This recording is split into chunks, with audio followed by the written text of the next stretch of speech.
Hello and welcome to the 46th Nerd Night, and thank you for attending. For all of those who are attending. Today we have two amazing speakers. Caitlin, who will teach us something about how children learn math and counting, and how language plays a role in that. And Julian, who is going to explain us how you can learn a computer to read text. So today's all about learning. But first, I'll give an introductory talk, and I will talk about a specific machine learning algorithm that learns me to do my hobby better every day. And this specific algorithm, or the algorithm that inspired this all is AlphaGo. Maybe you have heard of it. Because it's quite famous. And I would greatly recommend the documentary, even if you don't know nothing about Go and you don't. It's a very interesting documentary, and it's about so AlphaGo is made by Google DeepMind, and it is an AI that is developed to play Go, and they challenged a legendary Go player, Lee Sedol, who won 18 tournaments. And because I'm an avid Go player, I thought it was interesting to talk about how AlphaGo works and stuff. So first, there are many game algorithms and AIs, and they are also quite old. So in 1994, already Deep Blue beat the then world champion in chess, Kasparov. So why was in the AI community was Lee Sedol being beat by AlphaGo such a big deal? Because this sort of thing has already happened many times. Well, part of that has to do with the type of algorithm that's used, because chess has many less possible moves. And so you can, if you can just try out enough moves, you can brute force calculate what a good move would be. And so Deep Blue was just calculating a lot of moves, and AlphaGo is different. So to explain why that is needed for Go, I first explain a little bit about Go, what Go is. So Go is a board game where you start out with an empty 19 by 19 board, and you play at the intersection. So you can, both players can put can place stones at the empty intersections. And the goal of the game is to surround empty intersections without any enemy stones in the surrounded areas.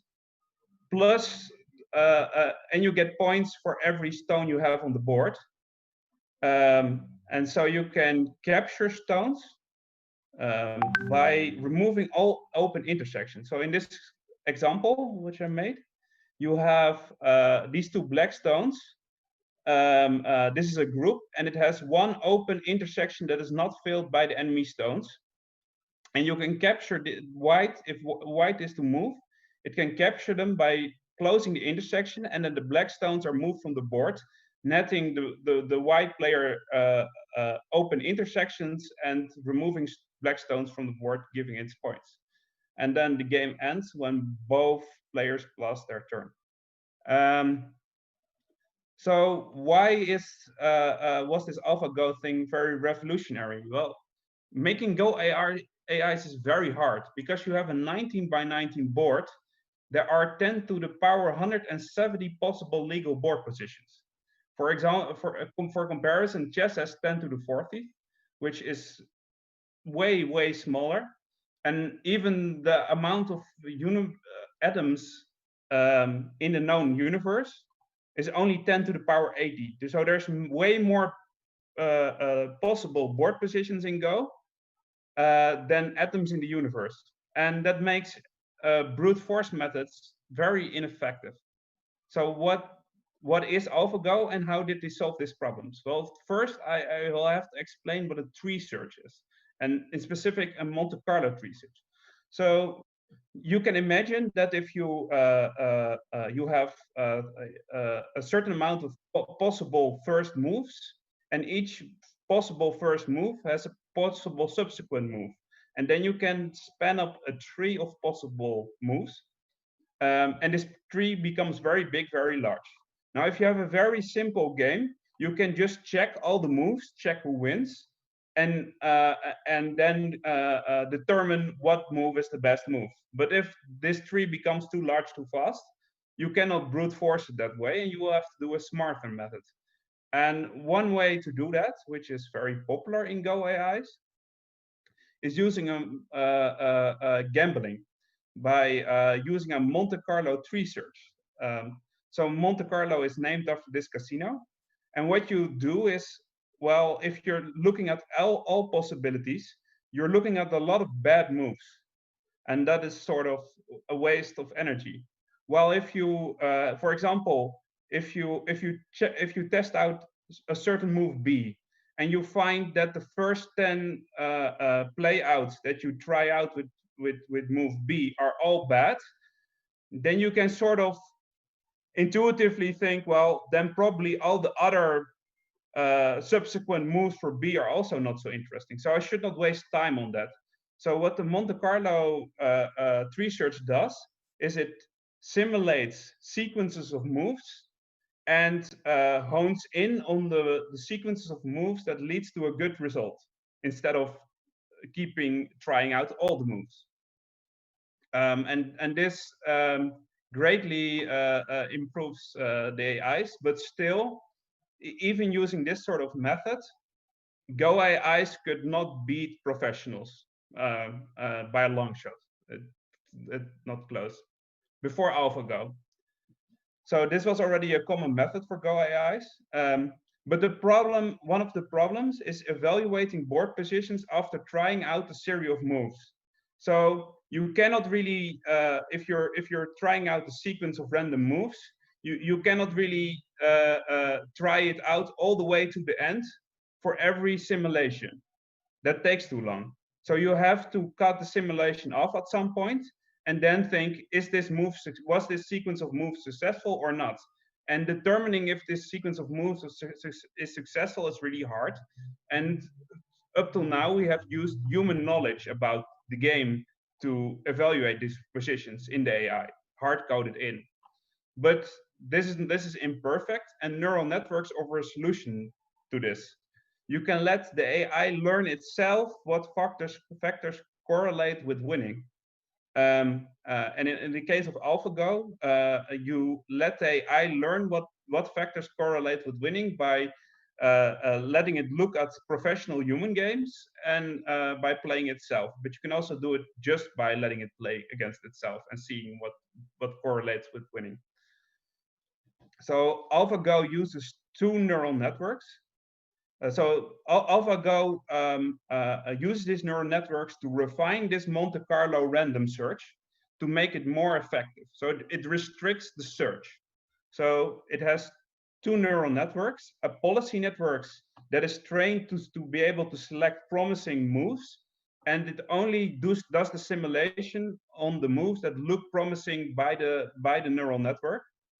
And then it will run a simulation choosing random moves from the candidates that are from the policy network. And then after a simulation, it has a second neural network that is trained to estimate a winning probability from a certain board position, so that after the simulation, you are able to tell, was this sequence of moves good or bad? And it uses these two things to help the Monte Carlo tree search find the right move. So you have a policy network that finds candidate moves, a Monte Carlo simulation that tries out random candidate move sequences, and you have a value network that evaluates the end result. And so it plays Lisedol, and unfortunately it won 4-1, or fortunately, depending on your point of view. But it's really sad. Like he's very passionate player, so he was heartbroken.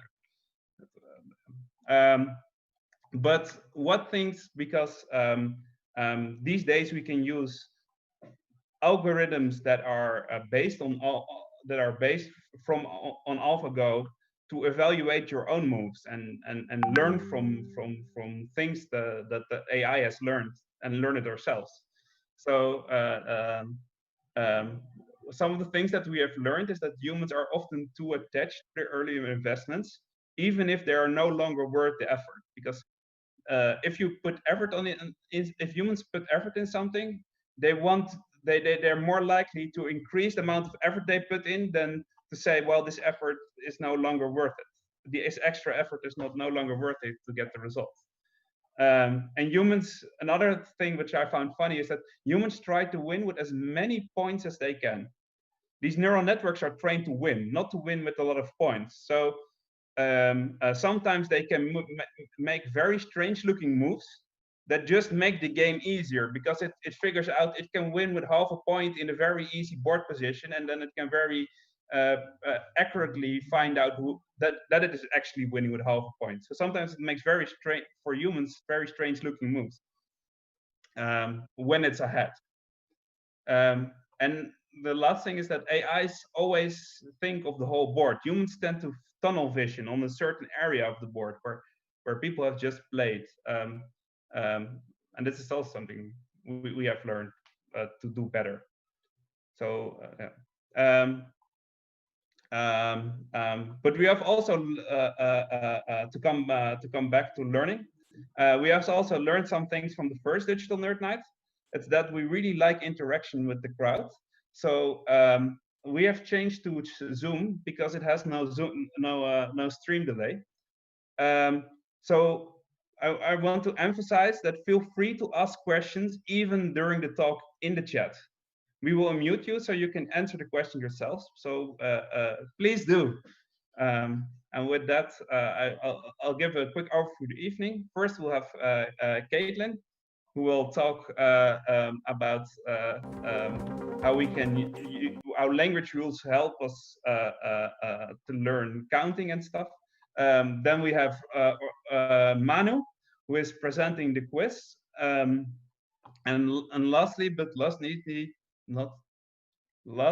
but not least, we have Julian Rossi, who is going to tell us how we can learn computers how to read. And I'll give the digital stage to Caitlin. Thanks, Joanna. Can I go ahead and share my screen, or are you? Yeah.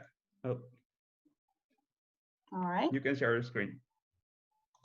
Excellent. All right. Can everybody give me a thumbs up on the bottom of their screen for the reaction button if you can hear me and if you can see the slides? All right, so we have interaction already. That's good. Today's talk is called The Moment of Tooth, and I told a class who's also in the audience that this is probably the only wordplay I had left on the topic of my thesis that I hadn't used yet. This is the thesis, and I'll be presenting a bit of it here today. We're going to be looking at, well, it's called The Moment of Tooth, not just because tooth is a funny way to say an ordinal, but because the moment of truth means something decisive, right? It's a short moment in time where something special has to happen to see if the outcome will be what you need it to be. And that's what we're going to be looking at today.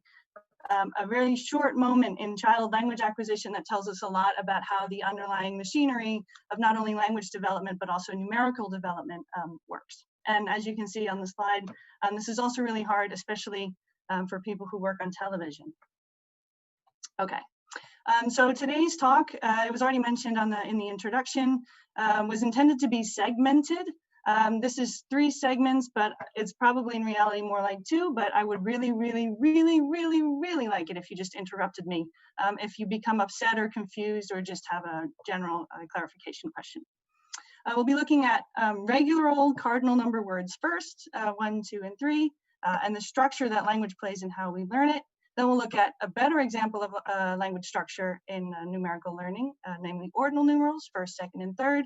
And if I've done my job right, you'll either be completely on board with it and be thinking, of course, or you'll be really upset and you're like, well, wait a second, but why? And then we'll kind of unravel things from there. The goal of today's talk is to basically just think about things that make us human. Well, we'll be talking about language and number, and these are both superhuman powers that we have compared to other animals on the planet. And we're going to be looking at how a language can help us grasp really difficult concepts, abstract concepts. And the special goal for today is to try and let yourself be a little surprised, right? So we tend to have the impression that we already know everything, right? That we think a lot of things happen to make sense. And I think this is a case where life doesn't necessarily, it makes sense, but for the wrong reason. Okay, so try to be, allow yourself to be surprised. Before we really get the show rolling, I have a question for you. Say you were me, you were a child language experimenter, and you have a 3 or 4-year-old sitting next to you, and you show them these ducks here on the slide. They're all lined up. And my question to you is, if you ask him for this third duck, what kind of mistake do you think that kid might make when you're talking or reasoning about these ducks? Is this error 1, where the kid goes, oh, I know that duck, he's the 3rd duck? Or maybe it's a Dutch-speaking child and the kid says, hij is de driede? Is this an error you might expect? You can just sort of reflect on this yourself. Or do you expect, if you ask the child, can you find the 3rd, or in Dutch, can you de derde pakken? Do you expect the child to say, how many is er? Hoeveel is der? I see something clicking at me in the chat here, but I can't get the chat to appear.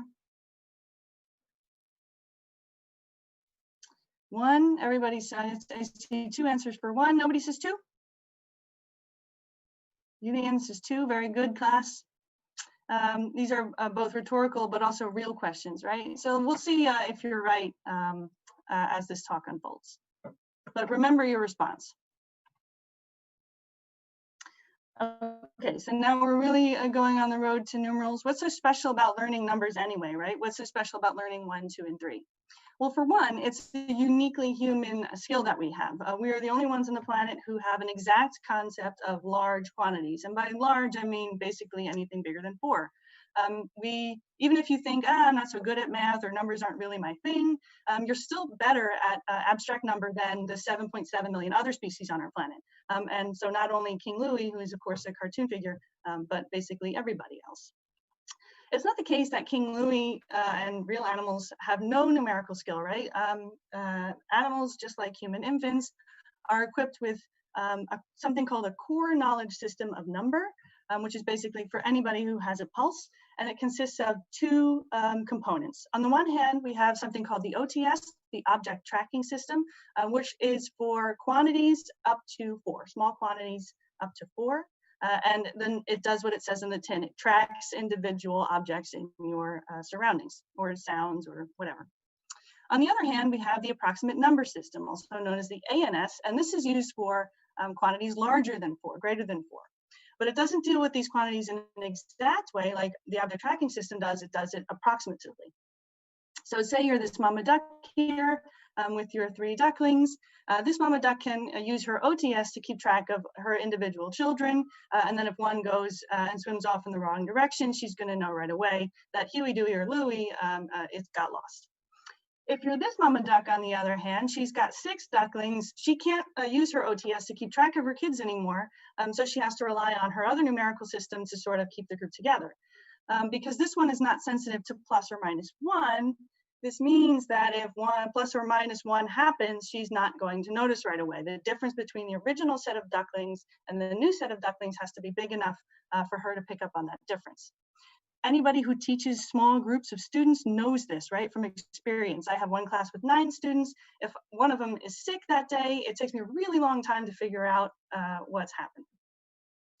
Okay, so how is it the case that human adults, if everybody has these 2 sets of numbers, but nobody else has exact number, how do we get it? Well, the idea is that we're able to merge these 2 systems to get us at that exact concept of number.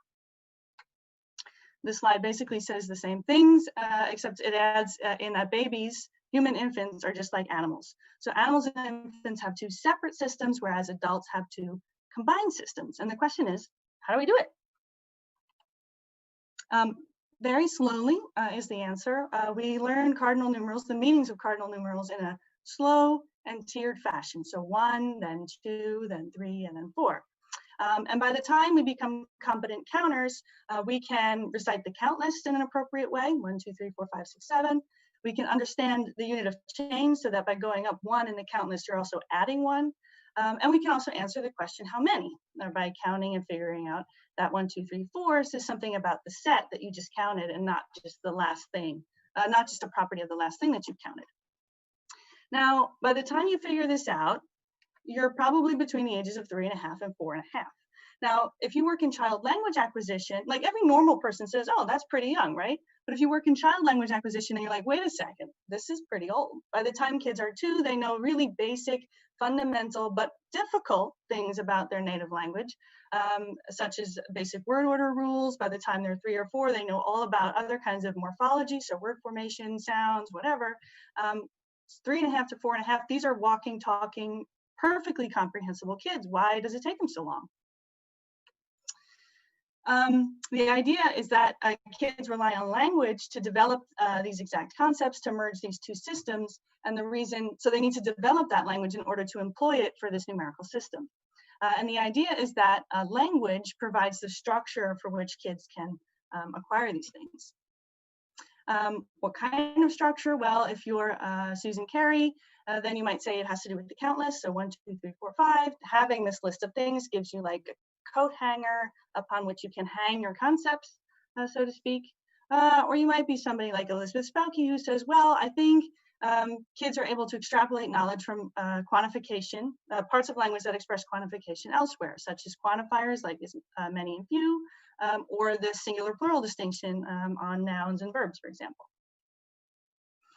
So I'm going to pause here, but essentially what they're saying is you can count on language to offer structure.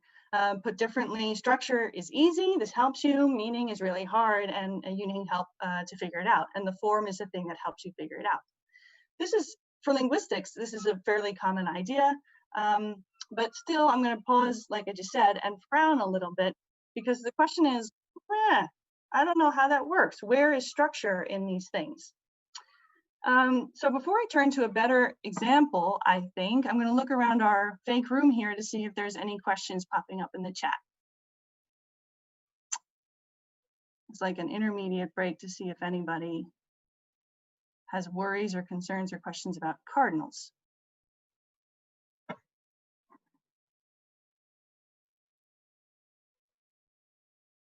No, I don't see anybody or hear anybody. So then we'll move on our road to numerals, onto the ordinal cases, first, second, and third. Because I think these here, right, like I said, where do we see structure in a word like 1, 2, 3, or 4? It's just a word. So I think a better example here are ordinal numerals, such as 4th, 6th, and 9th in English, or ordinals like tweede, vierde, and negende in Dutch, where you can actually see the structure happening in the word itself. It consists of 2 parts, for and for example. And each of those parts contribute to the meaning. So you can see where the structure is happening. So, and the idea is that wherever the structure is clear, those should be easier to learn because the form can help you get to the meaning. And wherever the structure is not clear, that's going to be a little bit harder. We also have another kind of ordinal numeral, right? So the ones I just showed you are called synthetic or morphological ordinals. These ones here are, I've labeled them here type 2. Are things like car 2 in line, or chapter 2, or page 264. And you can use these kinds of expressions to denote a place in line or some kind of order, but they behave a lot differently. I don't want to spend too much time on the details, but just be aware that these structures are there, and they're super regular, right? There are no exceptions to car 1, car 2, car 3, car 4, car 5, even though it's kind of weird to talk about them as numerals or as ordinals that way, but they are at least a clear thing. Okay, so if structure helps you, we should be able to test this idea, and that's exactly what I did. I ran something called a give me test, which has been done a bunch of times, as you can see, and I also ran a production counterpart to see what kids say in a certain situation. That certain situation is this is Mo the monkey, and he's going on a trip and all of his things want to come with him. So they're getting in line to jump into his suitcase. For example, the third piggy bank here wants to come, and I would ask the child, can you find the third piggy bank and pack it in the suitcase? Or could you tell me, the monkey says that this one gets to come, can you tell me which place he's in or which piggy bank this is? And of course, they'd have to say the third. What did we find? Here, I've plotted some of the results, so not everything, right? This is a Nerd Night talk, not a comprehensive class on ordinal acquisition. These are comprehension data from Dutch, and what you see plotted on the horizontal axis are the numerals we tested, or rather the ordinal numerals that we tested. So first, second, third, fourth, sixth, eighth, ninth, and here last as a superlative. And on the, you'll note that I didn't test all of them for practical reasons. There's only a certain amount of time you can keep a kindergartner busy. And on the vertical axis, we have the percentage of correct responses plotted. And what you can see here, I'm not exactly sure if you can see my mouse, but what you can see here is that there is no difference between well, I'll take fourth instead. The fourth car and car 4 in Dutch. You can say it for second 2 in Dutch, but it's because that one's regular, right? It's tooth. There's no difference between car 2 and the tooth car, no difference between car 4 and the fourth car. But if you compare second and fourth to third, there we do get a difference. So we can see here that third car only elicits about a correct response about 70% of the time, car 3 about 80% of the time, and the threeth car 90% of the time. So threeth is actually comparable to tooth in Dutch, tweede, and vierde, fourth, which is remarkable, right? Because they never hear a form like threeth, and yet if you ask them for the threeth, they know exactly what you mean.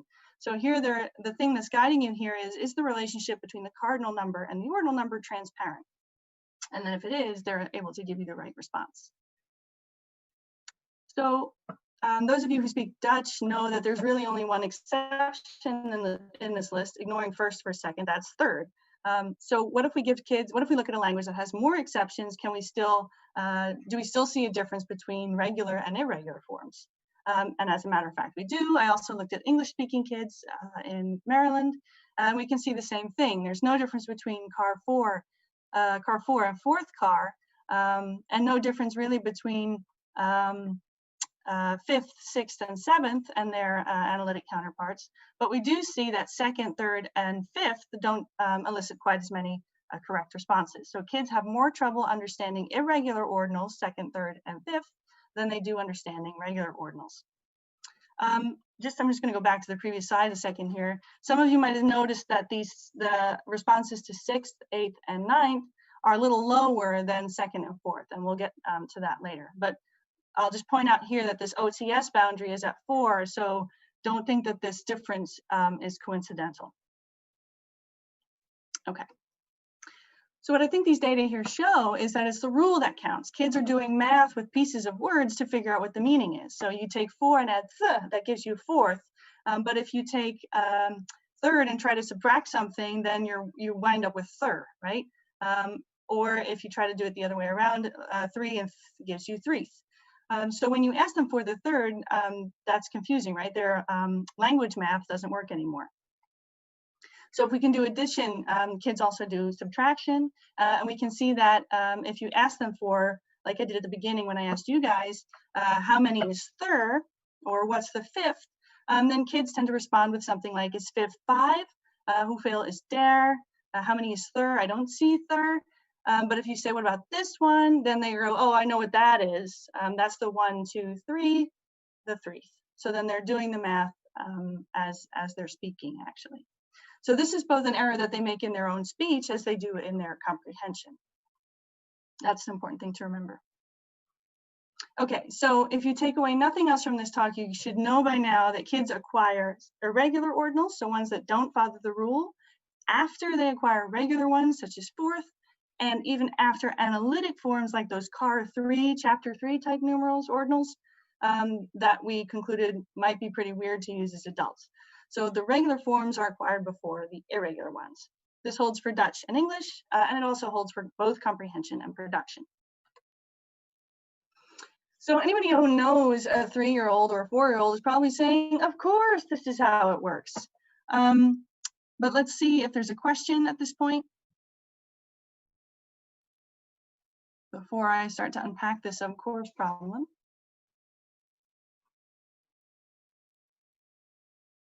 Okay, you can feel free to add it in the chat if you do come up with something. You might be thinking, of course, right? So if you're a mom or a dad on the schoolyard and I just told you about the study your kid participated in, you might look at me like I just presented you with this sign. Peanuts, completely obvious. Of course kids like, oh, question?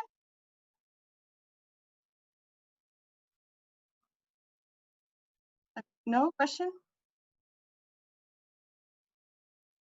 Okay, I think not for us. But of course it might be this way, right? It has to make sense. Oh, there is a question? Yeah. I can't hear or see the question. To mute.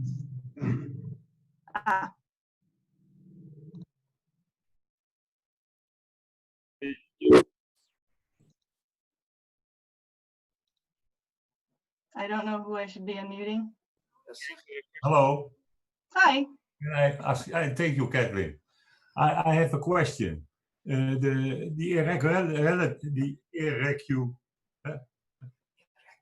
irregular nouns, has that to do with categorization? In fact, all children learn about the world by categorization things. A dog is a dog, and they give a label to it. A cat is a cat, they give a label to it.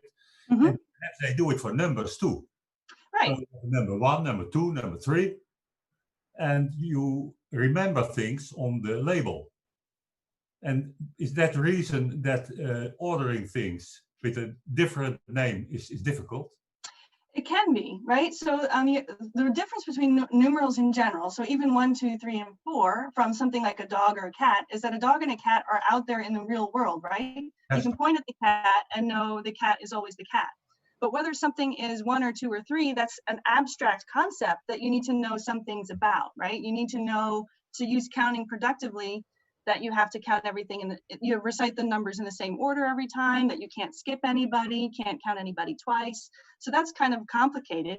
And for ordinals, it's worse because you need to have some sort of idea of perspective, right? So whether something is the first in line or the last kind of depends on what end you started counting.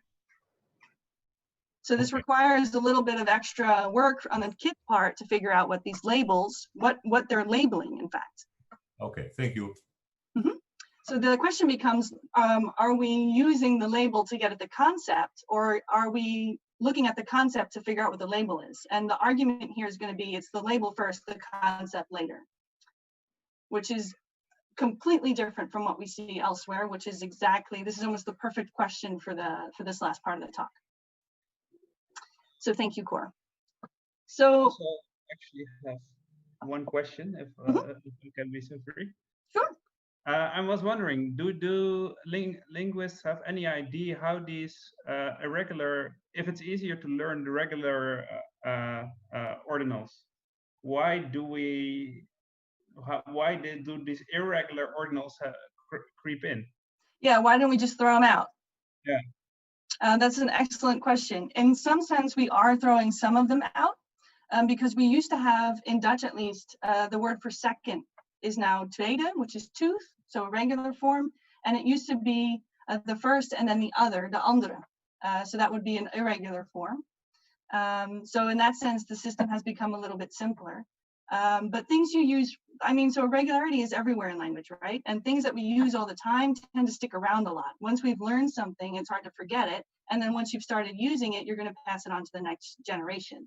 So we can learn complicated things, but we need a really good reason to like not learn them, to get rid of them.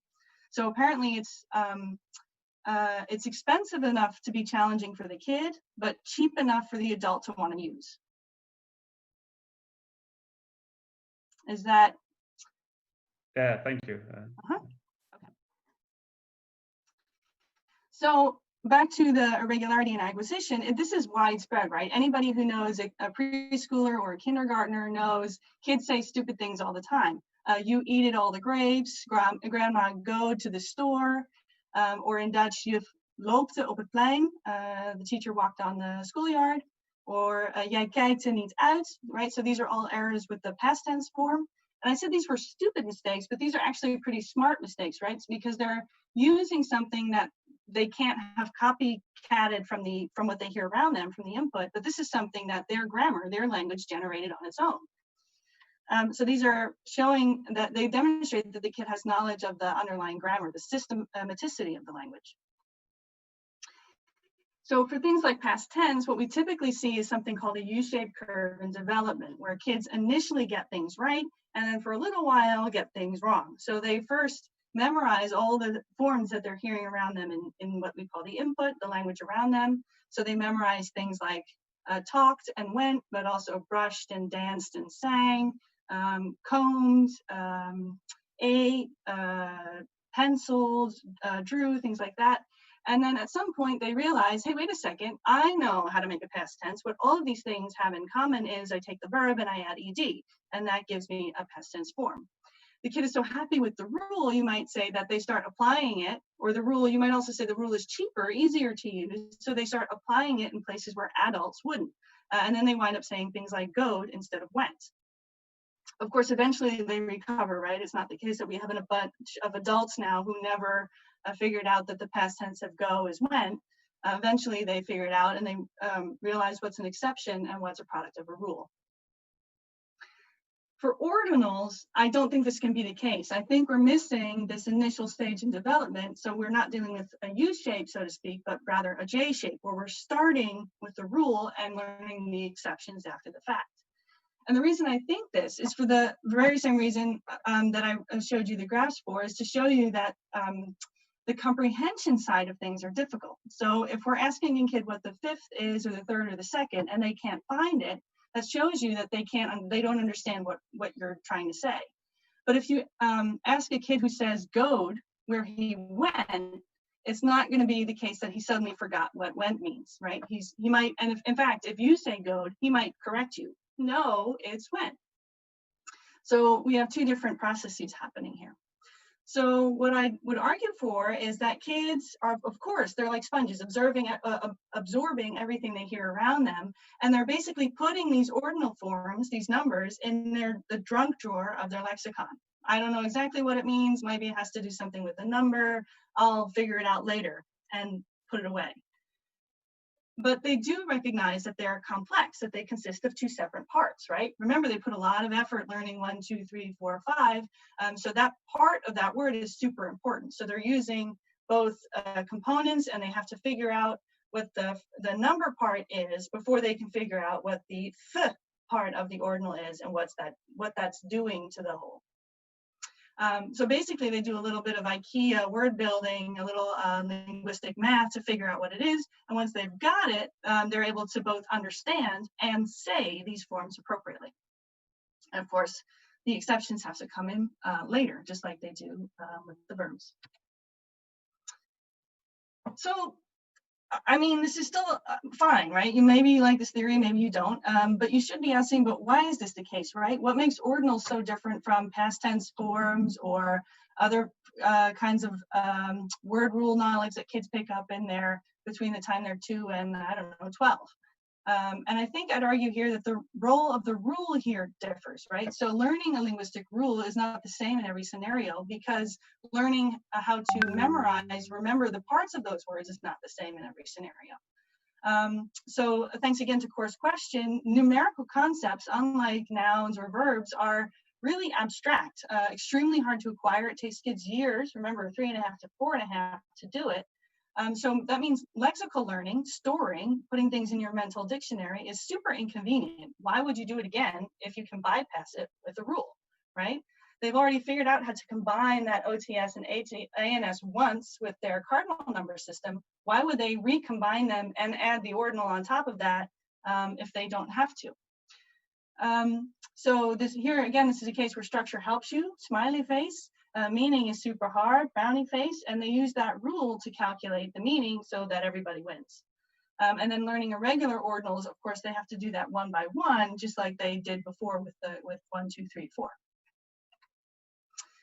So in this kind of really warm summer whirlwind of a Zoom talk, we've looked at what exactly, right? We've looked at 2 capacities, language and number, that are uniquely human. And we looked at how they add to each other, right? And how these bring us a little further than other species in this kind of, in our reasoning, in a sense. And we've sort of wondered about what it means implicitly, sort of, about what it means to learn something, how we learn things, what it means to know something, right? So those of you who know a 2-year-old know that they recite numbered lists all the time, probably incorrectly, 1, 5, 2, 7, 8, 9. So they know the number words, but they don't really understand them. And understanding pieces of words comes in piecemeal. So by now, I hope you'll accept my metaphor here. So what I would like to show you is that learning numbers, even though we say it's as easy as 1, 2, 3, is not exactly peanuts and also not exactly obvious. And the metaphor that I've come to use here are the walnuts here on the screen. In order to understand the acquisition process behind ordinal number, we need to take different kinds of perspectives. So if we look at a walnut, what we typically see is the one in the middle, right? The brain from the outside. But if you look at it from a different perspective, what you might see is a heart on the left or a pair of lungs on the right. And we need our heart, our lungs, our brain to do science, right? We need our heart, our lungs, our brain to understand anything, to build a working machine. And so all these processes and perspectives are necessary to get a good image of what's really going on.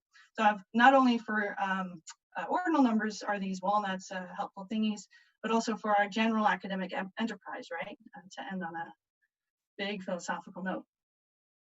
So I hope that I've given you a way to take a couple different perspectives and also tickled your willingness to be surprised.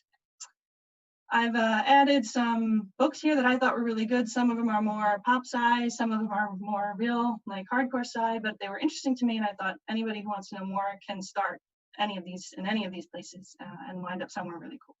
Thank you.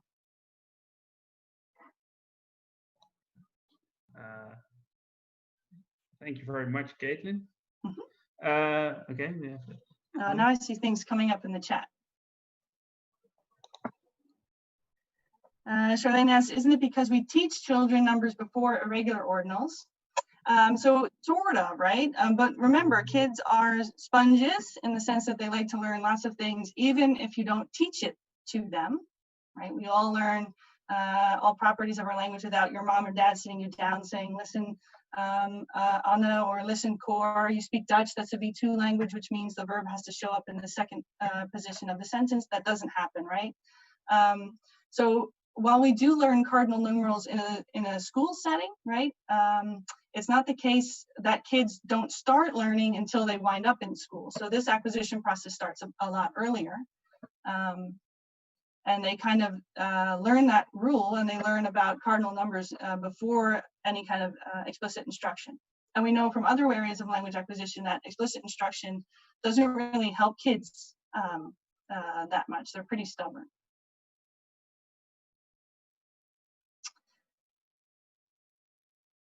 Okay, thumbs up, that's good. Is it also abstract if you call a chair furniture? Yes, but in a different way, right? So furniture has a different conceptual reach than a chair because furniture is a mass noun and can consist of different parts to make it furniture. But still more, so there's a lot of linguists also don't like it when I say it's abstract, right? Because they think, well, lots of things in language are abstract. What about tense? What about aspect? What about mood? And if these things mean nothing to you, great, don't worry about it.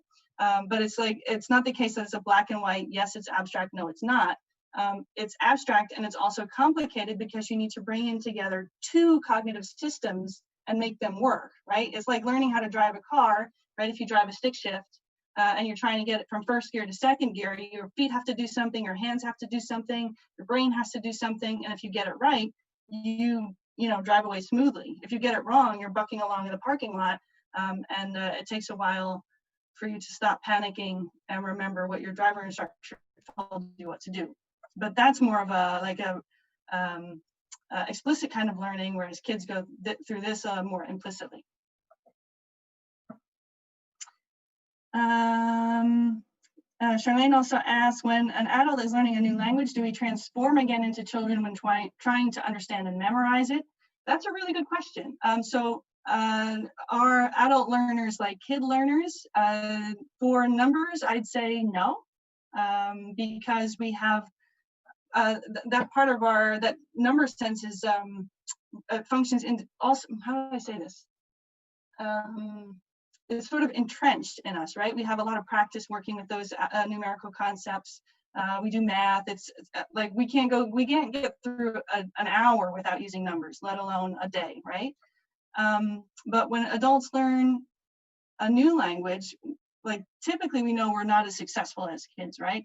And one of the, so you can, test this yourself by going on vacation to some foreign country, right? And even if you've been to taken Italian lessons for years, you wind up at a campsite in Verona, you're going to learn that the 3-year-old standing next to you is much more fluent than you are and probably will ever be.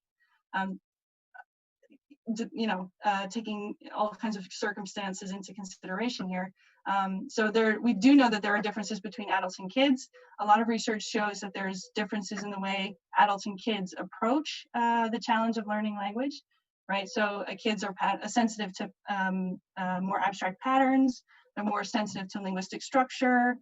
They pick on things that adults have a lot of difficulty learning, but of course their memories are not as good.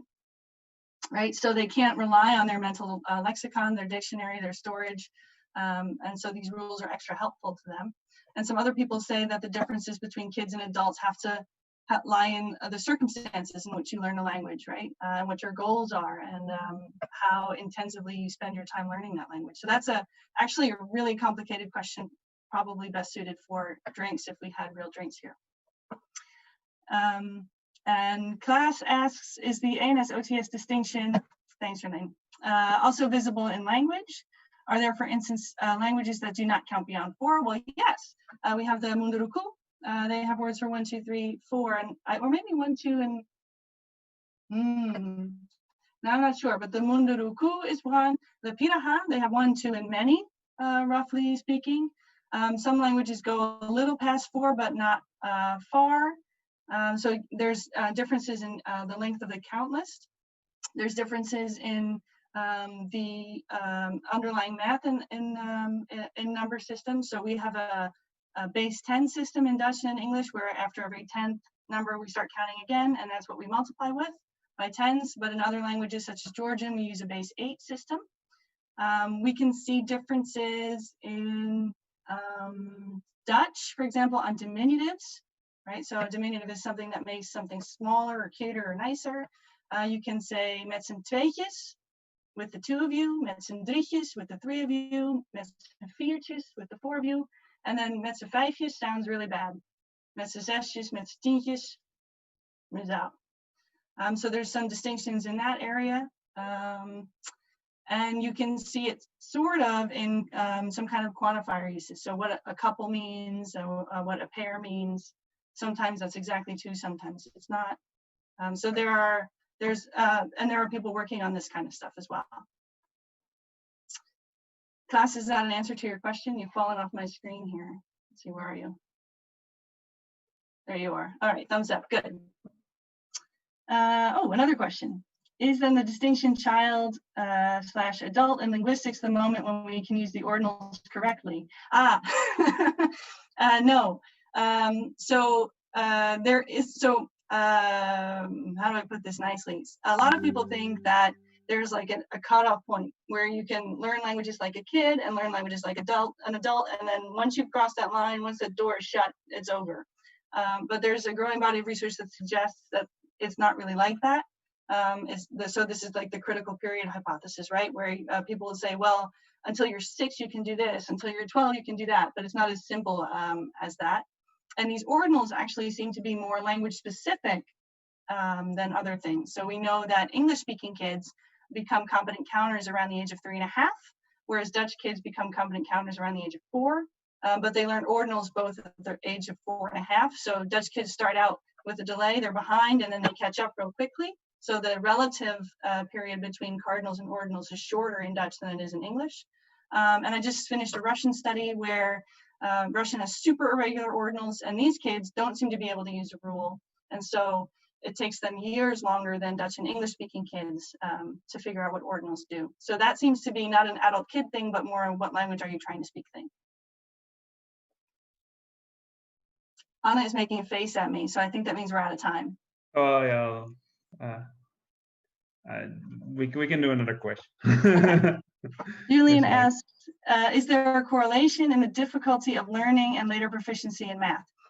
That's an excellent question. There are a lot of people, so learning number words, especially ordinal number words, not the most popular topic in developmental studies, but correlations in anything and later math skills is a super hot topic. Everybody wants to figure out what makes people better in math. And I think that if you ask this question, you'll probably be able to find a paper that says yes. Some of them looking at, for example, Mandarin Chinese, where all the lower number words are monosyllabic. And Chinese kids learn numbers pretty quickly. And some people say that their number words are more suitable for doing math. And so that helps them. There are also people, for example, that say Dutch number words are unsuitable for doing math because they have inversion in the higher ordinals. So you don't say 43, but you say 3 and 40. And some people say that makes it more difficult to do math with those numbers. But it happens to be that I have a thesis student tomorrow defending her BA thing. And she found that it doesn't matter, that English speakers are just as good at doing math problems as Dutch speakers. So maybe if she did it right, maybe it's bogus. If she didn't, or even if she did, we don't know yet, right? So that's a good question. Anybody else? I guess that's the questions. Thank you, Caitlin, for an amazing talk. Thank you. Intriguing. Thank you for having me, So, despite sweating profusely. so it is a tradition at Nerd Night that we give a comic to all of our speakers, and Cool. even though I could not find any comics about teachers, I bought a comic about the Umbrella Academy about children who learn to be superheroes, which I thought was also suitable comic. And Yeah. So if you maybe we can discuss afterwards how we can get this to you. But, sure, that would be great. Thank you. Your comic. So thank you, Caitlin. And so it's about time we're going to do the quiz. So I'm going to give the words to Manu. I should stop.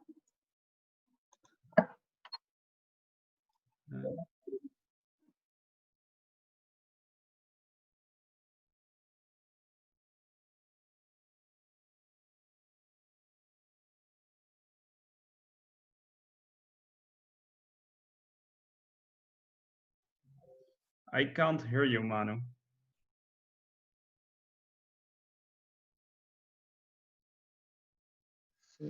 Hello. Yes. How are you?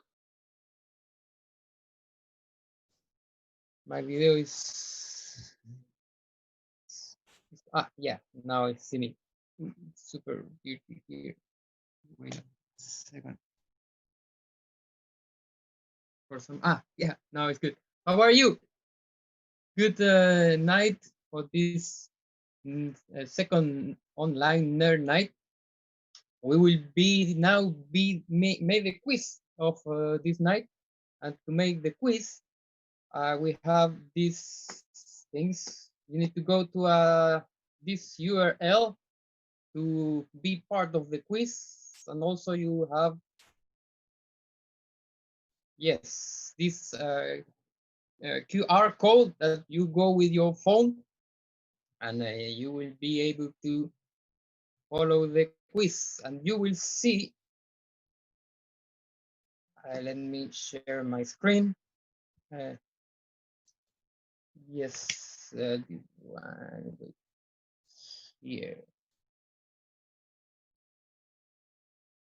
Okay, yeah. You will go to this URL and you will put your nickname, hopefully a nickname that we can follow. Then we can verify your name in order to set to you that you are the winner of the night. Okay, start to go. I will go here just to see, to show to you our system and our questions. Okay, and you will have for the winner of the night. Let me show to you. Wait, a mark. Well, I cannot show the mark just now because for some reason my screen is showing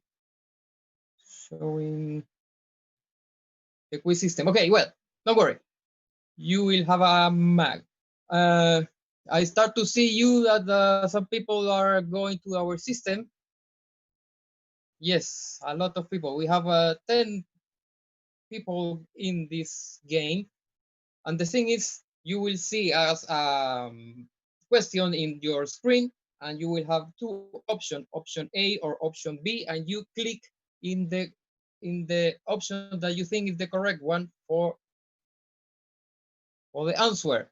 The winner will be the one who have in the least amount of time the most amount of correct answer, and at the end of the night we will set to you the winner of this night. Okay, I think we can go because we are a lot of people here in the game. Okay, and I will release the first question for you that is going just right now. You will see in your screen our first question, and it is how much salt the average human body contain. And the option A is 1.2% and the option B is 0.4. You can go with your option, but quick in order to win the beautiful mug of the Nerd Night. And I will give to you some seconds and I will show now the answer. And the answer is option B. 0.4% of our body is it's salt. Yeah, so that some people, yes, of course, was a super simple question, and a lot of you have already the first question in your pocket. Okay, go with the next one. You will see in your screen in whatever second, 5, 4. Yes, it is. From which country did the first woman lawyer come from? But the official one. Who you think it's from option A, Serbia, option B, France. Come on, click your option A or B, France, Serbia. Come on, ale, like the French said. Okay, and I will show to you the answer, and the option is Serbia, option A. And she was Maria Milutovic, yeah, a Serbian woman lawyer in 1847. You can see here the image from Wikipedia for sure in Serbian if you manage to read. And we go now to the next question, and it's going just now. You will see in your screen right now. 3, 2, 1. Yes, what is the Big Rip? Option A, it's a spontaneous rip in the surface of our planet, and option B is an hypothetical model concerning the ultimate phase of the universe. Option A, a big rift. Option B, the end of the universe. What do you think about option A? Option B, be quick, but don't worry, we have time. And we have time, and now, no time anymore. I will show you the answer right now. And the option is exactly option B. It's the end of our universe, but don't worry, it's an hypothetical end, and in case you think will be many million of years in the future, that means you will get the mark. Okay, now the next question will appear in your screen, and 3, 2, 1, come on. Yes, here it is, the Turing test. The Turing test check what? The security score of a four-door vehicle to resist a lateral impact, or option B, the ability to exhibit intelligence in the machines.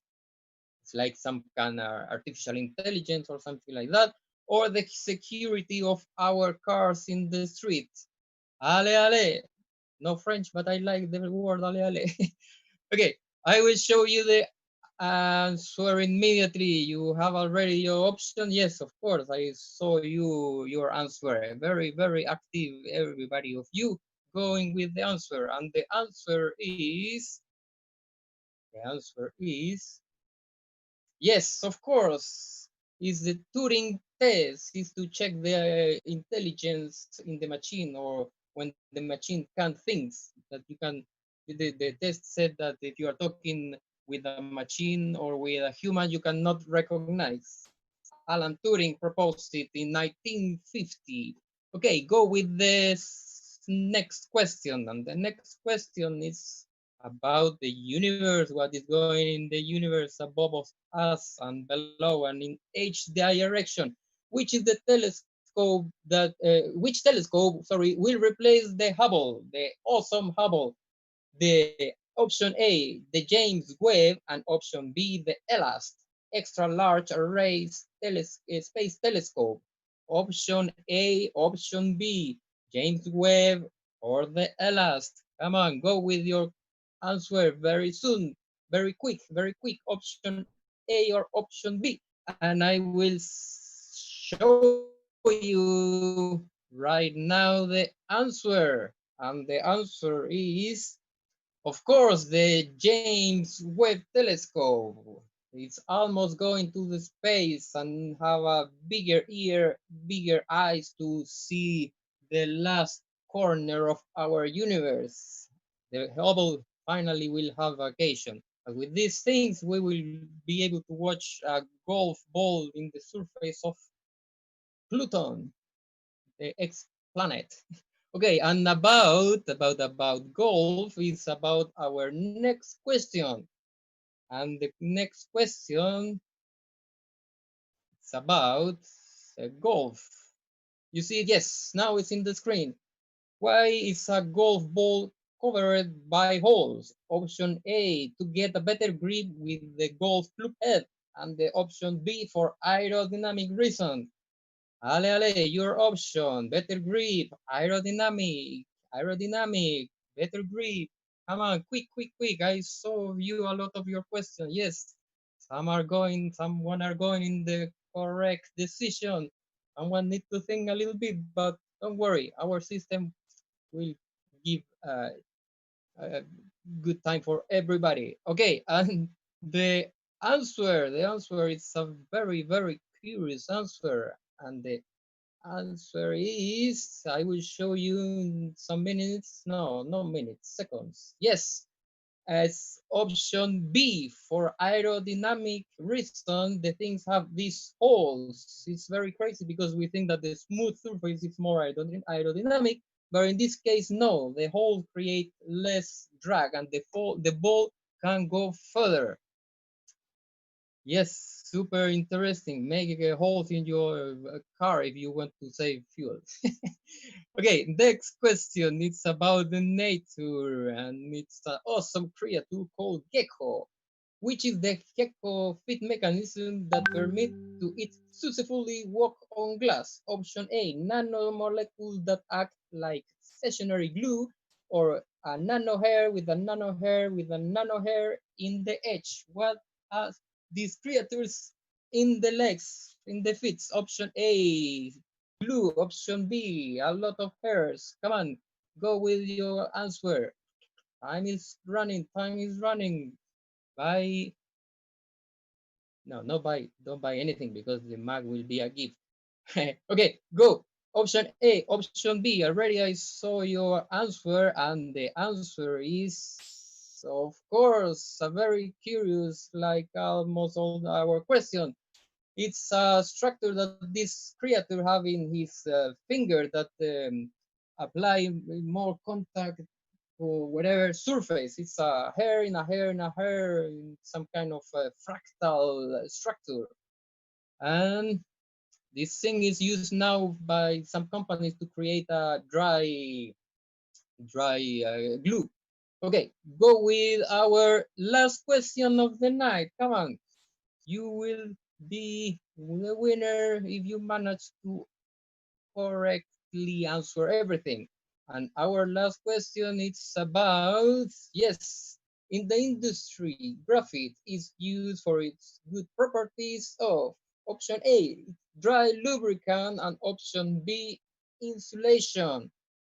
Lubricant, insulation. Ale, go with your answer as soon as possible. You want to win, and we want a winner this night. Option A, lubricant. Option B, insulation. I will show you the answer right now, and it is yes, of course. Super simple. Is a dry lubricant because graphite have conductive properties. It was a very good phenomenon because it's very soft material that act like a lubricant in metallic or whatever kind of surface. Okay, this was our quiz of our night. Now I will, well, this our system will make some kind of artificial intelligence in order to recognize which of you is the winner of the night. We will tell to you the winner at the end of the night. And now we will go to the next talk of the night. I cannot manage to show myself, but don't worry, you can imagine myself. The next speaker is Julien Rossi. Julien. And Julien will talk about artificial intelligence and to which way this technology recognize text, text. Okay, and can you make the magic of the screen? Ah, yes, I am here. Okay, thank you for everybody to have this good quiz of the night. And now I will give the screen for Julien. Julien. Hello, good night. Hey, hello, good night. Hey, good evening, bonsoir tout le monde. Good afternoon to you too. The screen is completely for you to go with your awesome subject. Exactly. Okay, go for it. Yep, I think it is shared by now. Good evening, everyone. Welcome. Thanks for having me tonight. I'm really glad I'm here. It's been a wonderful day here in Den Haag. And I will end it in the most satisfying way by giving this talk. So, what we're going to talk about tonight? It's called AI in Sesame Street. Sesame Street, that's a famous children cartoon. We were talking about children at the previous talk. We'll continue with it. It's going to be the thing of the night. Who am I? I'm Julien Rossi, I'm French. I'm 43. I have two kids, two twin sons of 8. I arrived here in 2006 and I was working on the OV chip card project. So whenever you check in and you check out or you forget to check out, well, I had something to do with it. It's not all my fault, as I used to say, as I say every time, but well, I did some things there. I was IT system manager and I switched career recently and I'm lecturer at the Amsterdam Business School, Faculty of Economics and Business in Amsterdam. And I'm doing research in text analytics and especially on analyzing legal text like regulations, law, and so on. I'm also the co-founder of a startup named Toolcare, and we provide text analytics services for professions that have to deal with a lot of interviews. So what we're going to discuss tonight, it's a very small audience, so I will try not to take my teacher voice. What we're going to discuss tonight, that is also about text comprehension, but now from the other side, not from children learning language, but from machine learning language, and how does it work? And the main question is, starting with this picture that we have here, and it's a picture that I had like on the chat on the lab at Science Park, and well, we have someone on one side that says that if you want to understand the meaning of something, you need to get to all the constituents, and you need to analyze the grammar, the structure, and the syntax, and you need to know everything on the vocabulary. And you have on the other side Bert from Sesame Street. And Bert just saying that, no, hey, you just have the GPUs go brr, and you have those famous GPUs, that's graphic cards, and the brr, that's the sound of the ventilators going on. So we have two different opinions on one topic because it's the same topic. That's like, how do I understand some piece of text? But on the left, we have Noam Chomsky. So that's like the father of linguistics, father of modern linguistics. That's definitely not an opinion that you can just put aside and just say, no, that it doesn't matter. So, well, it has to count for something. And on the other side, we have GPUs that we love for gaming. And we have Bert, a famous character of Sesame Street. And nonetheless, this makes sense in a way. And not only does it make sense, but it's funny because it's true. And that's what I will try to explain tonight shortly. Why is it funny? And this is a story about how do we transform text into vectors? How do we transform text into numbers? And say we have some text, and I selected an extract from Small God, from Terry Pratchett, that says, time's a drug, and too much of it kills you. That's a lot of wisdom in one sentence. Take this sentence as it is, provide it to a machine. Well, hardly a good reception on this. You won't get any cooperation from that. Now, on the other end, if you are able to translate this into numbers, it won't be nice for you to listen to these numbers or to watch them, but it's going to make the robot happy. It's going to make the machine happy. And because it's going to make the computer happy, it's going to make a lot of things possible that we can do with computer, and all these things that we call machine learning and artificial intelligence. So it's this story. We need those vectors because of machine learning. We can't just bring text to a computer and expect them to do something with it and to understand it. So we have to figure out how to do that. And we want those vectors, they will be numbers, but we want those vectors to be kind of meaningful. If they have a relation in between each other, it has to be in relation with also the relation that the text might have to each other. If you say the same thing with two different words, you would want vectors to be kind of similar. That's the target. And therefore, the main question is how? What do you do? So the first thing you turn with is like, how do I know what a word means? That's the basic fundamental question. And when you start with this, you start with philosophers like Ludwig Wittgenstein. I have to get this name correct. In philosophical investigations, we're somewhere in the 50s, and he says, in most cases, the meaning of a word is its use. So basically, the question like, what does this word mean? Like my kids ask me this a lot of time when they have a new word they don't know. What does it mean?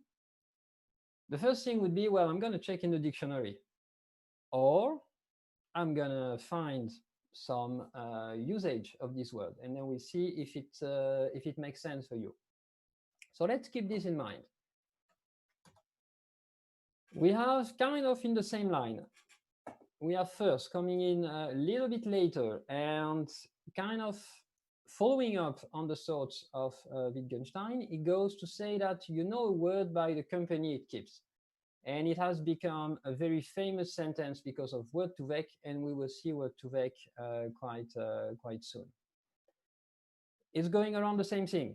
A word you don't know, I put it in context in like 4 sentences, and you will guess what it is. A word you don't know, and if I say, well, I'm always happy when there's a bottle of it on the table, then you know it's a drink.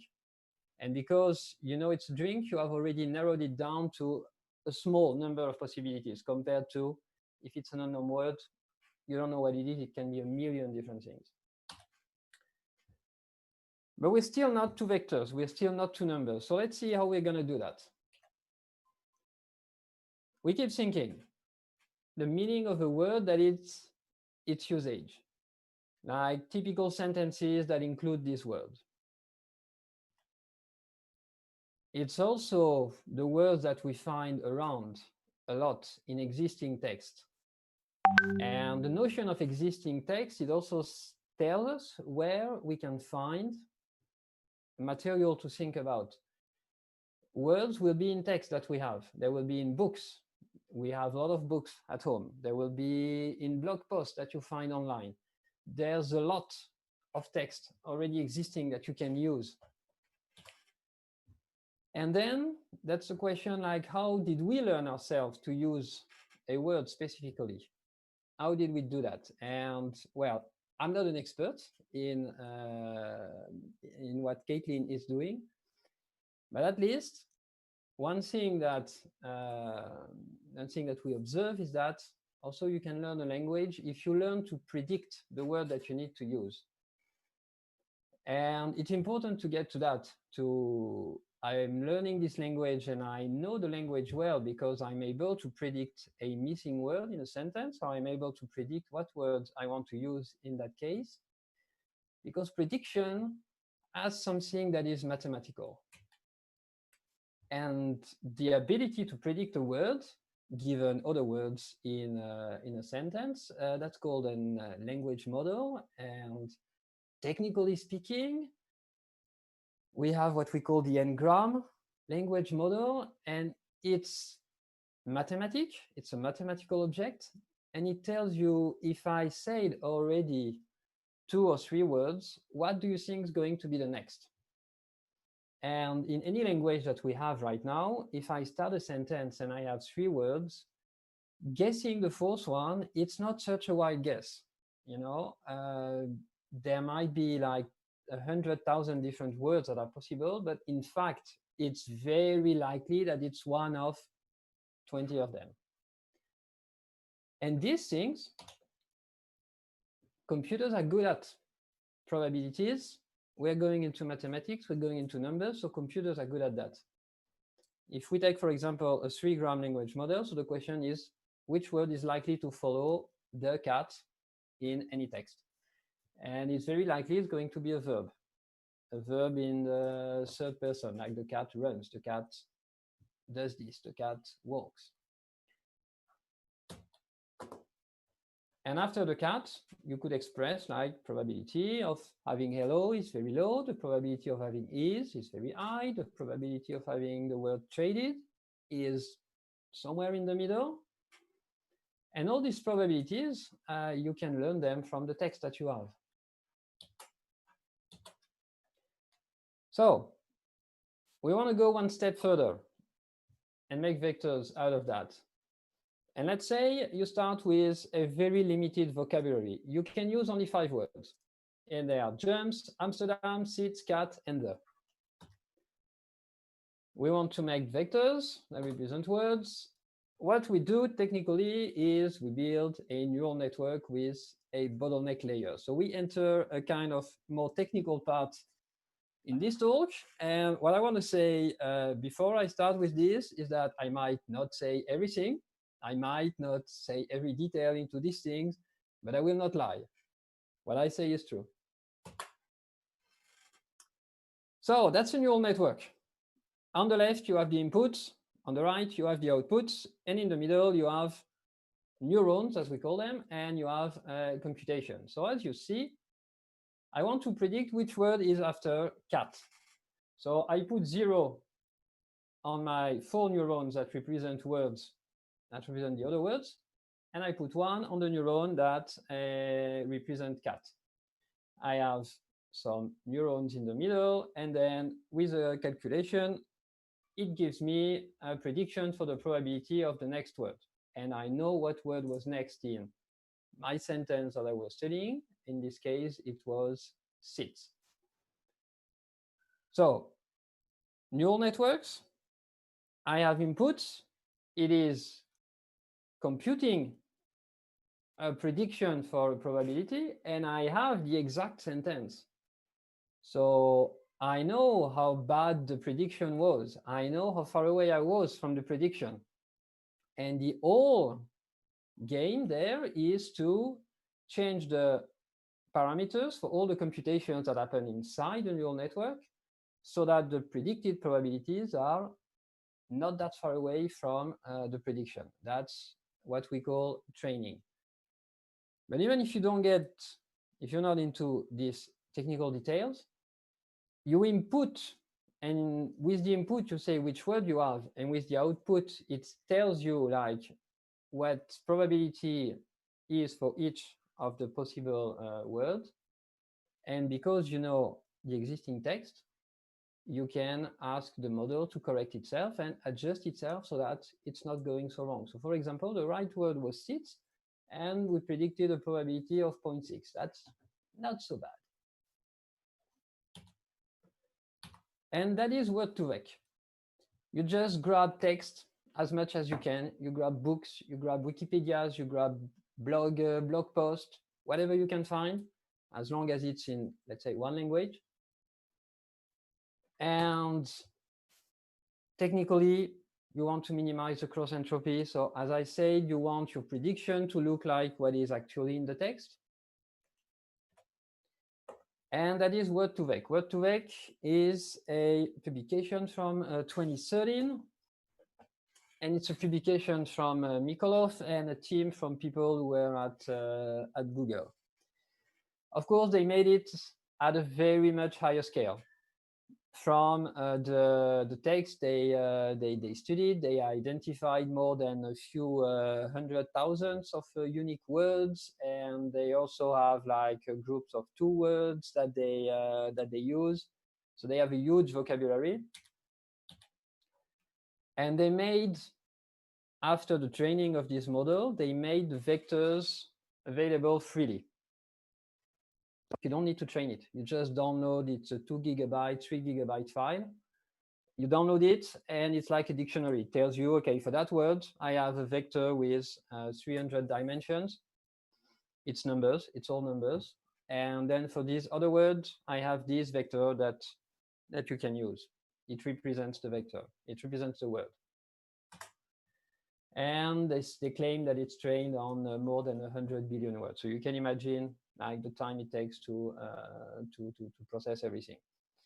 And once again, the main intuition behind this is that the meaning of the word is in the use, and you just take the way it was used, and you try to see how you can build a vector with this intermediate layer.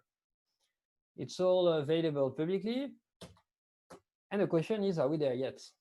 Are we there yet? We have great properties on these vectors.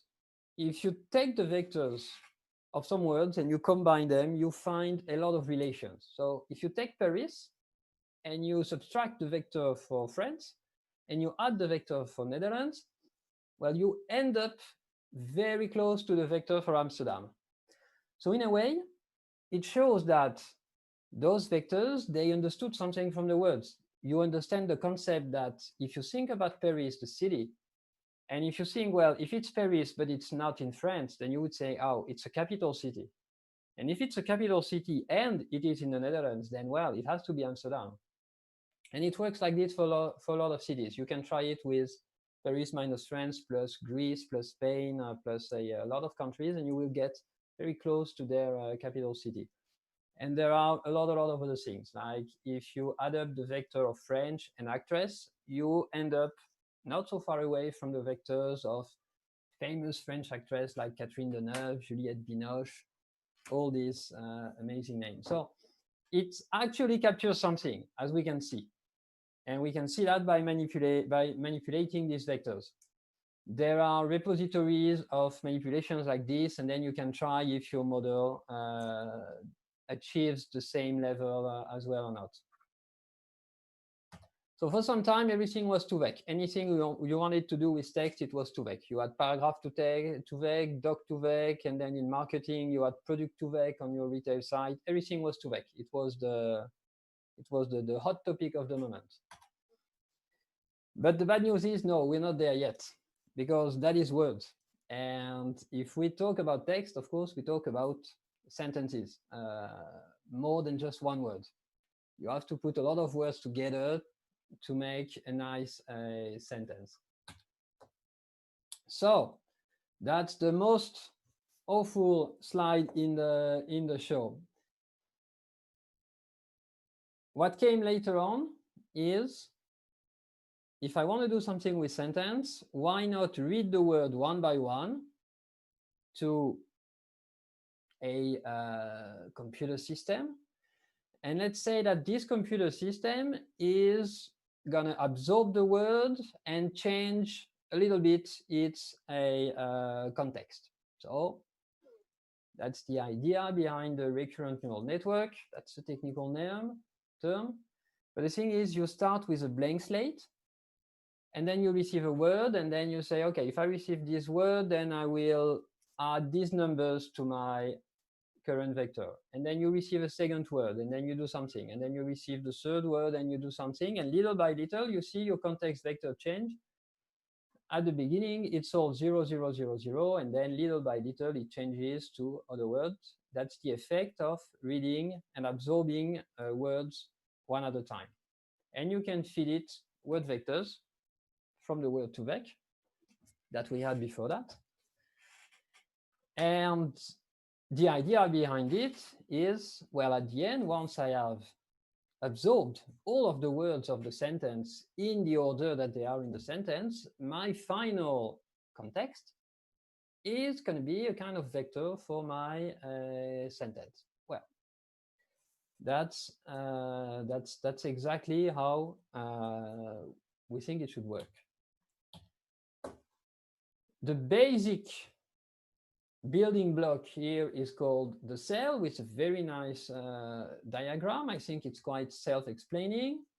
It explains to you what are the inputs, what are the outputs, and it's a GRU cell. It was called like this.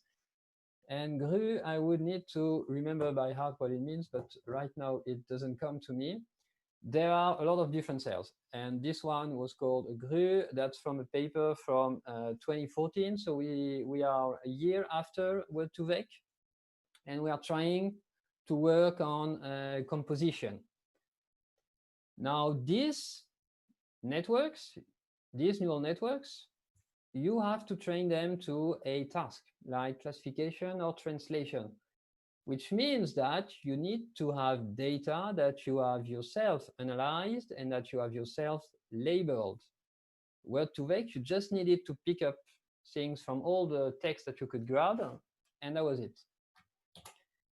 So for example, you can give it a sentence, so puede now, and you could train it to recognize if it's a human language or if it was a minion language.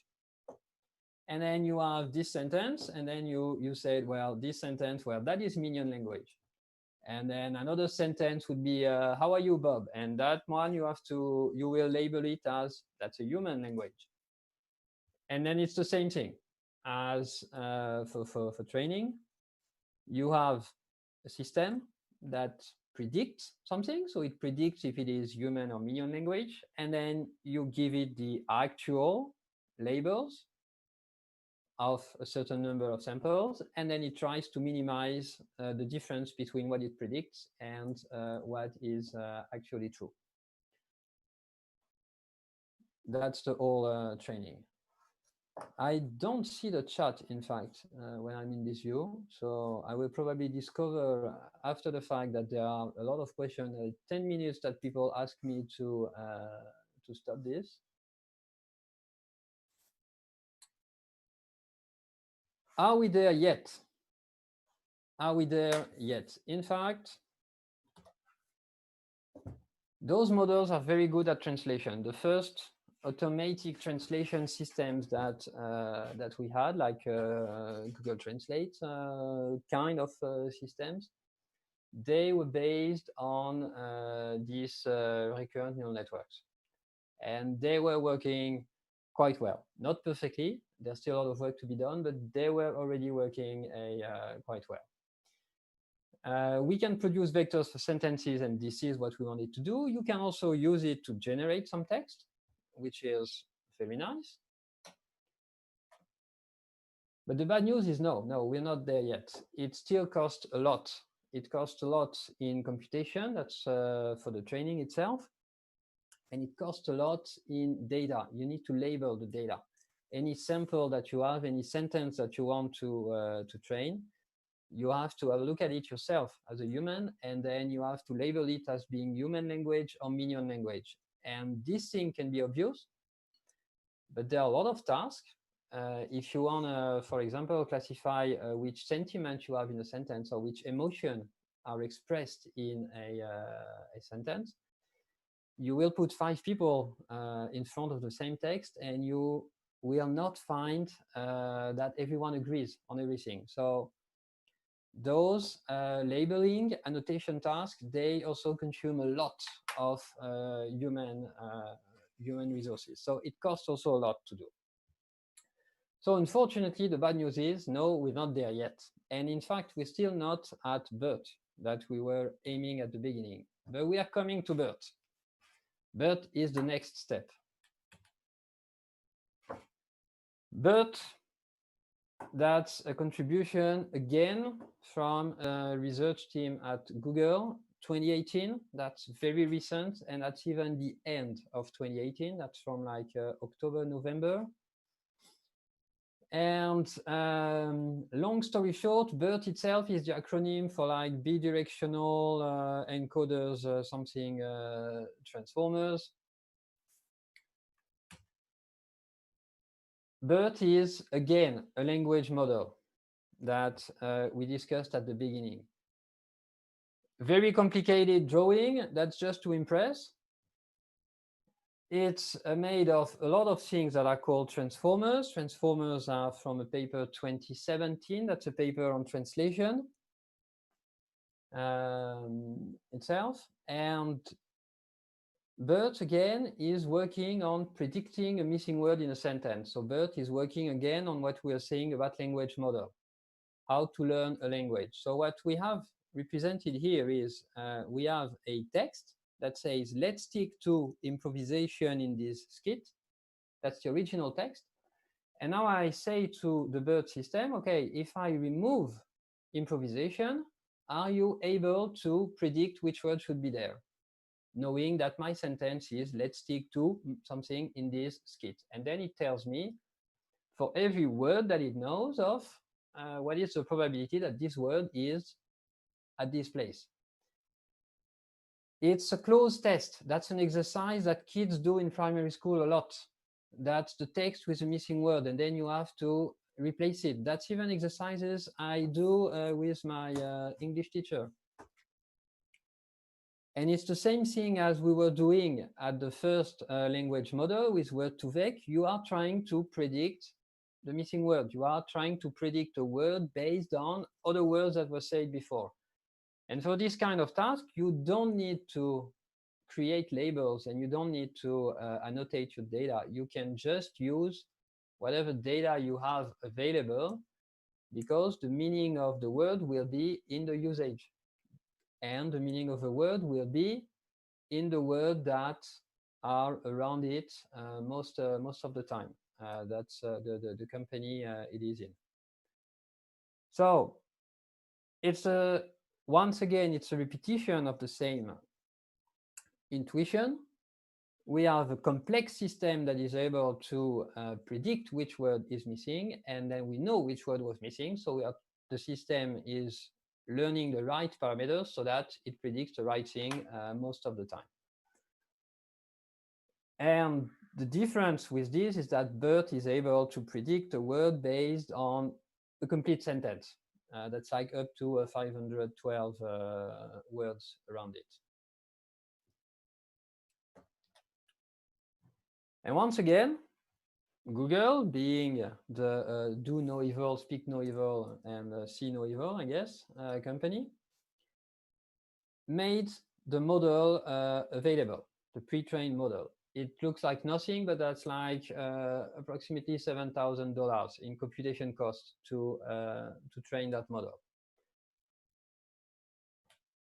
It's trained on Google News, Wikipedia, books, so they gather a lot of text, and because they gather a lot of text, they have a lot of sentences, and then they can play a lot of these words like, hey, now you are missing one word, can you guess which one it is? Everything's available publicly. They have a GitHub for that. And for practitioners, a lot of libraries available to make use of BERT, like Hugging Face. It's a very famous one.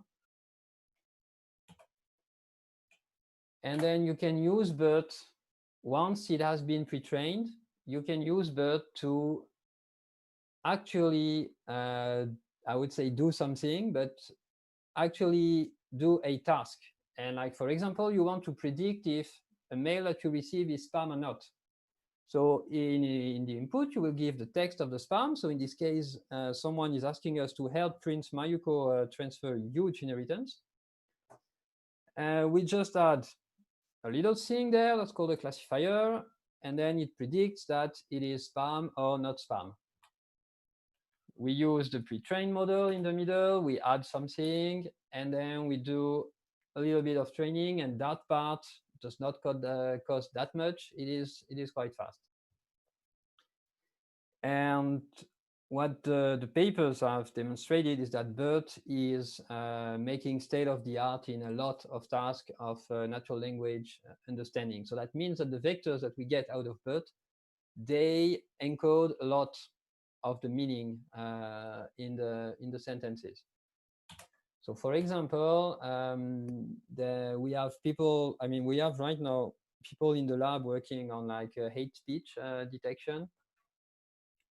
That you can apply it to that. I'm using it also on a lot of tasks, like trying to retrieve which regulation applies to some case.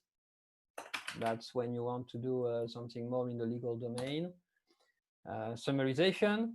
What are the most important facts in a document? Question answering as well. If I'm asking a question and I tell you where the answer is somewhere in Wikipedia, then can I identify exactly what is the answer to your question? In all these tasks, BERT is proving to be very efficient. So we are there, we have BERT, and as BERT itself is saying, if you are working on machine learning and you want to understand and use the meaning of something for a task, and you want to use computer for that, well, the best ally that you can get in this case, that's a good set of GPUs, a good memory. You need a good ventilation. It's very important. And then you let the BERT and the GPUs do the magic. That was the explanation for tonight. Thank you for listening to me. I will now try to get in touch with the chat because it actually disappeared from my screen. No, still not.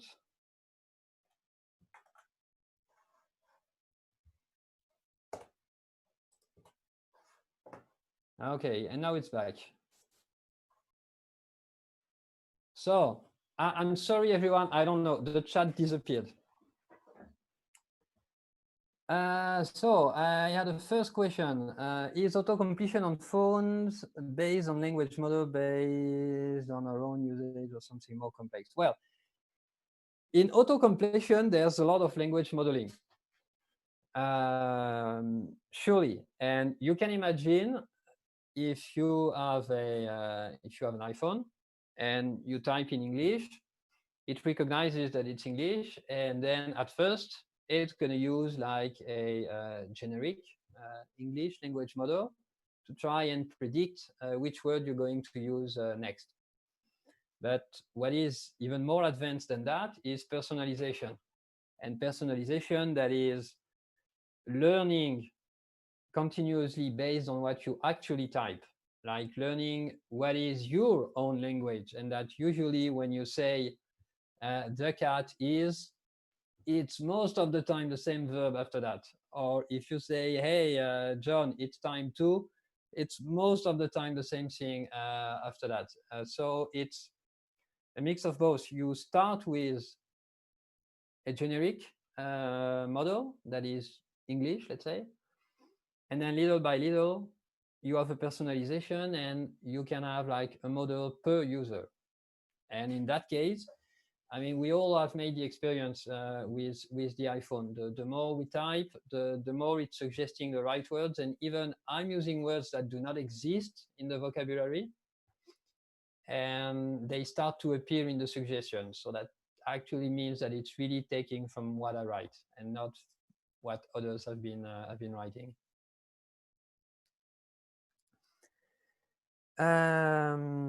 Casey was asking, how do these systems handle synonyms or words with multiple meanings? Well, if we think of word2vec, the vectors we have, if you have a word, the synonyms in terms of vector, they are going to be very close to each other. They are going to show a lot of collinearity. And those vectors are going to be very close to each other because they share a lot of common context. If you think about boat and ship, you will have a lot of text, and the context around boat is going to be something like ocean and sail and all these words. And the context around ship is going to be kind of the same. So it makes sense that they end up with very similar vectors because they are around the same words. So that's one thing.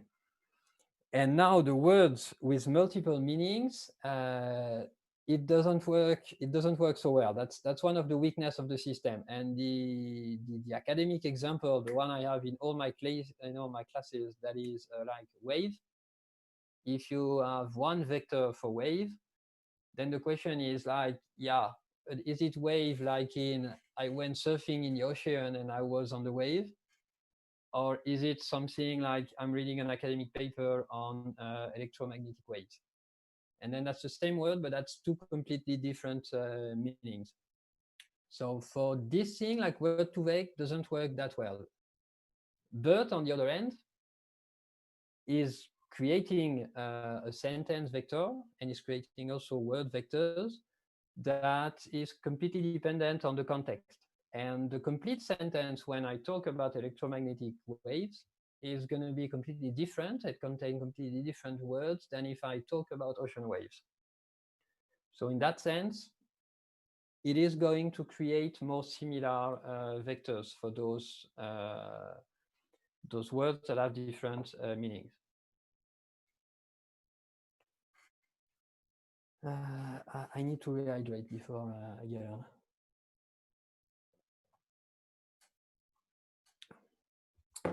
So how does word2vec or BERT cope with bad language? Yeah, Yoda style or written mistakes. Yeah, the way, like if we take Twitter, for example, the way people treat this is that you can train a BERT model only on tweets because that's very specific. The idea behind it is we think of languages like English, French, and Spanish, but in fact, even if I write English, or if I use English words, there is Twitter English, there will be like Slack English, there will be legal English, and that's all like different languages, in fact. They will share a lot of things in common in terms of grammar and syntax, but if you take a tool, you can't have the perfect tool for everything. So if you train on very generic text, like the standard BERT, you are good at generic literature. But you might be not that good at Twitter or at Yoda because there's something wrong there. It doesn't look like what was going on before. So you have to find the right balance between I'm having a model that's very specific to this and the fact that you can really refine always the domain that you want to study, but at some point you also need enough material for that. You need enough text for this. But out of the box, if you take a bird out of the box, it will need some tuning to be able to deal with Twitter. But there are a lot of publications on that. A lot of publication on specific systems for Twitter. So in Word2Vec, you mentioned that the vector is embedded in. Well,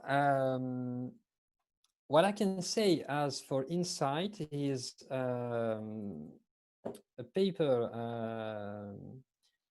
a very interesting paper on this. They trained Word2Vec models, and they used for that, they used text from a certain time period, like every 10 or 20 years. Like they take a lot of text that were written in the 1920s, and then text from the 1950s, and then like text from the 1990s. And then the game is, if I pick up a word, which words in my Word2Vec model are very close to that word, and then I can say which words were close to that word in terms of meaning in the 20s, in the 50s, and in the 90s. And what they make a few examples, and one of the striking example they do is the word gay. And like gay in the 20s is associated to being happy, to having happy moments. So if you are at a gay party, it's something that is very fun. And in the 50s, it is still around those same lines. And then suddenly in the 90s, all the things about those positive emotions are gone. All the words that are close by to gay are all related to LGBT vocabulary, let's say. So you see how one word moves throughout time, and then they made this from they made this with different words, and you really see how it goes. So that's the kind of things you can see, let's say, with these vectors.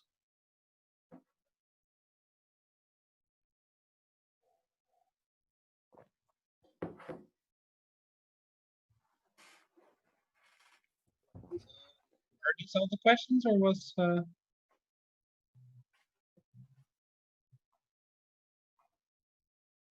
If these are all the questions, I would like to thank you for an amazing talk. Thanks for all the questions. And just like Caitlin, we of course have a comic for you. And this is called Sentience, and it's about a spaceship where where every adult on board is killed, and the AI has to solve everything, which nice. I thought was a good metaphor. I'm looking forward to it, Anna. What? Thank you. I'm looking forward to it. So please send us how we can best send it to you. Then I will give the word to Manu, who will give us the quiz winner. Hey, yes, again, back here.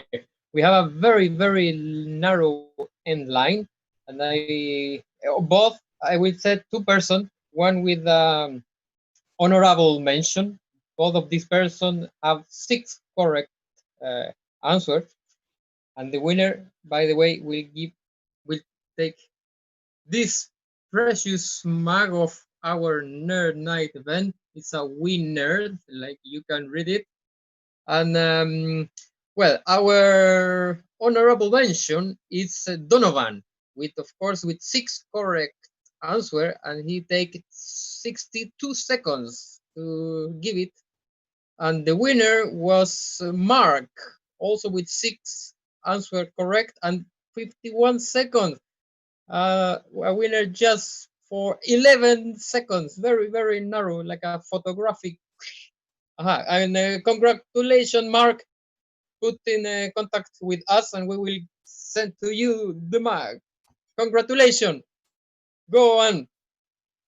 The screen is yours. So unfortunately, we are already coming to the end of this, not only this Nerd Night, but also the season of Nerd Night. And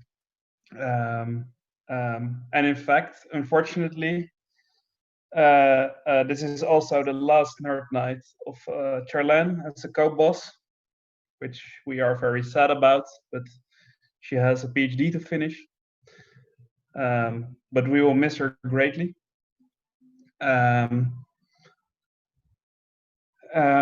we hope that we will be back live next year, but that all depends on how things go with the Corona crisis. But I would greatly enjoy seeing you again in real life, but we'll see how it goes. And that was the end. Thank you all for listening.